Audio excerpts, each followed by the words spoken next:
Hello badminton fans and welcome to the Abroz Mach 2 badminton racket review. Now before we crack on, don't forget to share, like and subscribe. Let your badminton community know, your friends, your club members about badminton racket review. And don't forget, there is a lot more reviews on the E-Zone than there are on YouTube. Now the E-Zone is a platform you can access via our website. It's free of charge. You can advertise your club there for free, you can advertise your tournaments there for free, and there are over 800 rackets reviewed in great detail on that platform, so go take a look at that. Now back to the Mach 2. This is a unique offering by Abroz. Abroz currently dominate the 40 to 50 pound mark in badminton rackets, have done for the last 3-4 years. Domination in that area. This doesn't compete in that area, it competes in the 80 pound mark. Now this is a $79.99 racket, improved quality, improved materials, slightly more intricate design in the head has led to that price increase. We will be selling this racket from the UK, I beg your pardon, or you can buy it directly from Badminton Bay in Malaysia. If you live on that side of the world, you can use discount code BRR for a discount with them. In terms of how this racket looks, it's a very neat and very tidy finish. Every single thing written on here is super clear. It is not exciting in terms of design. It doesn't excite my, when I look at it and think, oh yeah, wow, what a racket. It's not the kind of racket you're going to pull out your bag and you're going to make it like, whoa, where'd you get that from? It's not going to be one of those. But it is very well presented. Take a look at these pictures and see what you think for yourself.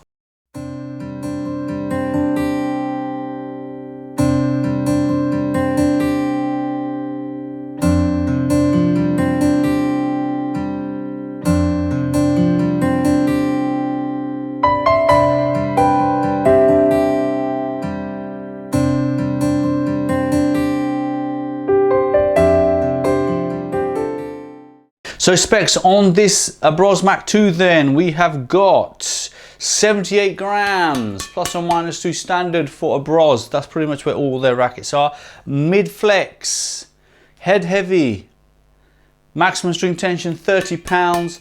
And for the first time ever, we have got a 40-ton high modulus graphite racket, which is hence the price is that little bit higher.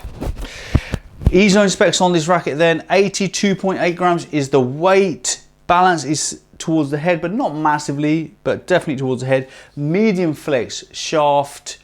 It has a medium sized sweet spot. It feels light to play with. It feels medium stiff to play with, and it feels fast in the air. Performance with this racket. So overhead shots with it was surprisingly easy.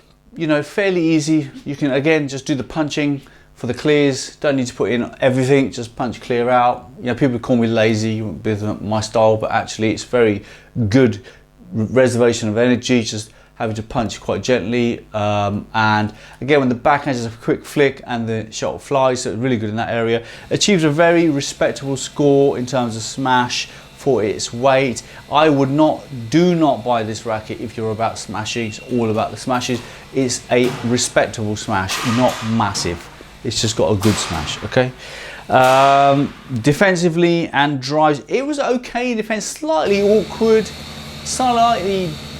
in defense, I would say. A little bit hard to get used to the timing, to get the repulsion off to the back of the court. Sometimes shots fell short. Blocking to the net was a little bit more reliable, and again on the drive for its weight, it's perfectly good, it's fast, but would have expected a little bit more speed, a little bit more repulsion off the push on the drives.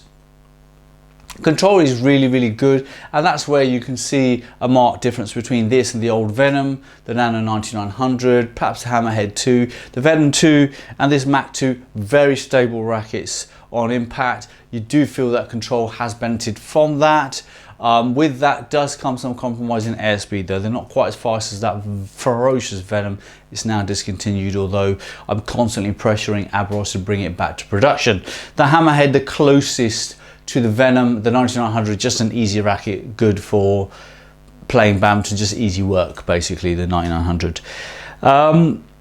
Overall repulsion, okay, could have done with a bit more repulsion. It's fast in the air, as I've already said. So where does that leave us then? Well, this is a real tricky suggestion for me now, because I've never had to say anything about Abroz rackets in the past, apart from go for it, thumbs up. Definitely the Abroz Mach 2 cannot be used for singles. It doesn't have the overhead strength to support a singles player.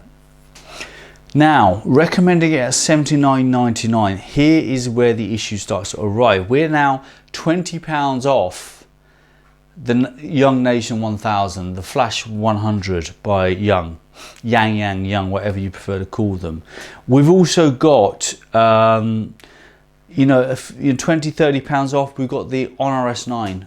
Different weight category, agreeable. We have the J90 Elastic Air, £100. I'm just trying to think. We've also got, if you look at the top 5, for example, we've got the Venom 2, we've got the Shark Hammerhead. You know, you've got the 40th Light. It's a tough one. I'd say, look, if you want to step up, if you use the Abroz before and you want to step up in terms of stability and control, maybe consider it for doubles. But there is just too much else on the market for a little bit more money for me to really recommend this strongly for a doubles player. So it's a, yeah, kind of yes, not a yes. The Neza by Kawasaki, Neza 35, plays very similar to this. Has a slightly more intricate design, is more developed as a racket, has all of the abilities of the Abroz Mach 2. So, and that's, you know, if I was choosing between the two, I'd choose the Kawasaki. It just feels like a slightly more advanced racket. So difficult one, and really proud of Abroz for being brave and trying their luck here. I really have asked them to bring out something really head heavy that is all about power, because that Venom just has not been beaten yet. So we love the Venom. I hope you found this helpful. Don't forget, there's a lot more on eZones. Do visit that. Just before we go, thank you for the love, support, messages, suggestions. Max, Stephen, you guys awesome. The donations, I forget the names, I'm really bad with names, but you know, there's so many people that Stephen and Max were the most recent people we spoke with or had communication with, but there have been so many over the last year. Thank you to you all. Every single time we get the messages in as a team, one of us will speak to the other, and it's like, wow, this is amazing. Thank you so much for those. Really appreciated. I hope you enjoyed this video. We'll see you on the next one.